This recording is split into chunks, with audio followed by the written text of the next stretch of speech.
बिस्मिल्लाहिर्रहमानिर्रहीम। अस्सलाम वालेकुम। YouTube channel village cooking with तोबा में खुश आमदीद। जी तो व्यूवर्स, कैसे हैं आप? उम्मीद है बिल्कुल ठीक होंगे। हमेशा की तरह जहाँ रहें खुश रहें, शाद रहें, आबाद रहें, हंसते मुस्कुराते रहें। इसी के साथ ही चलते हैं आज की रेसिपी की तरफ। गर्मी का मौसम है जी, हम और दही की ज़रूरत तो हर घर में होती है और रोज़ जमाई जाती है। तो कुछ लोगों का कहना है कि ये हमारा दही सही तरह से नहीं जमता, या कुछ कहते हैं कि हमारा दही जो है वो जमकर पानी छोड़ जाता है। तो आज की वीडियो में हम बताएंगे दही जमाने के वो सारे राज, जिससे आपका दही मुकम्मल तौर पर परफेक्ट जमेगा। मोटी मलाई वाला दही जमाने की रेसिपी लेकर मैं हाज़िर हो गई हूँ। तो चलिए रेसिपी स्टार्ट करते हैं। सबसे पहले जी 1 किलो दूध लिया है मैंने, इसको हम ले जी, दूध हमारा बॉयल हो चुका है। हमने इसे कुछ ज़्यादा थोड़ा सा और पकाना है ताकि ये थिक होता जाए।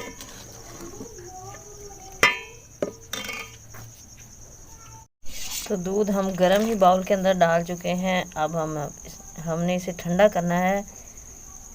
इसको हम ऐसे फेंट लेते हैं। इसको हमने फेंटते ही रहना है। ऐसे फेंटने का मकसद हमारा इसको ठंडा करना ही नहीं है, बल्कि इसको हमने इसलिए फेंटना है कि इसकी जो ऊपर वाली लेयर होती है वो क्रीमी हो जाए, वो देखने में भी खूबसूरत लगे और खाने में भी मज़ेदार हो। ऐसे हमने इसको फेंट लेना है।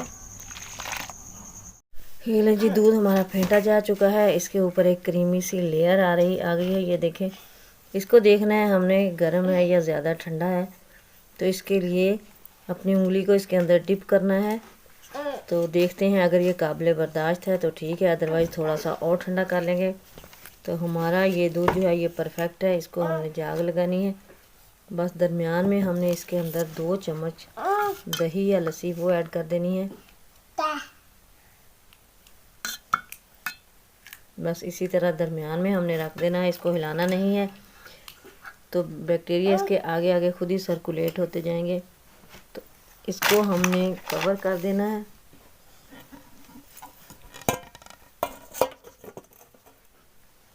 अगर तो इसको हम रख देते हैं तकरीबन 4-5 घंटे के स्टे पर। तो अगर तो ये आपका मौसम गर्म है तो फिर इसको कवर करने की ज़रूरत नहीं है, इसको रूम टेम्परेचर पे ही रख देते हैं। और अगर सर्दी है, दिसंबर है या जनवरी है, तो उसको हमने फिर इसके ऊपर कपड़ा डाल देना है, मोटे कपड़े से कवर कर देना है। तो ये हमारे जो है वो अप्रैल का मंथ है, तो मैंने इसको ऐसे ही रूम टेम्परेचर पे छोड़ देना है 5 घंटे के लिए। तो देखिए जी, 5 घंटे के बाद हमारा दही माशाल्लाह से कितना प्यारा दही हमारा बन चुका है। बस इसी तरह आपने दही को जमाना है और यही परफेक्ट रेसिपी है। तो ये देखिए माशाल्लाह मोटी मलाई वाला हमारा दही रेडी हो चुका है। उम्मीद है आज की वीडियो आपको पसंद आई होगी। तो प्लीज़ लाइक और शेयर कीजिएगा, प्यारे प्यारे कमेंट कीजिए, चैनल को सब्सक्राइब कीजिए और बेल आइकन को भी प्रेस कर दीजिए ताकि मज़ीद वीडियोस का नोटिफिकेशन आप तक बर वक्त और इजीली पहुंचता रहे। तो दुआ में याद रखिएगा। मिलेंगे नेक्स्ट वीडियो में, तब तक के लिए अल्लाह हाफिज़।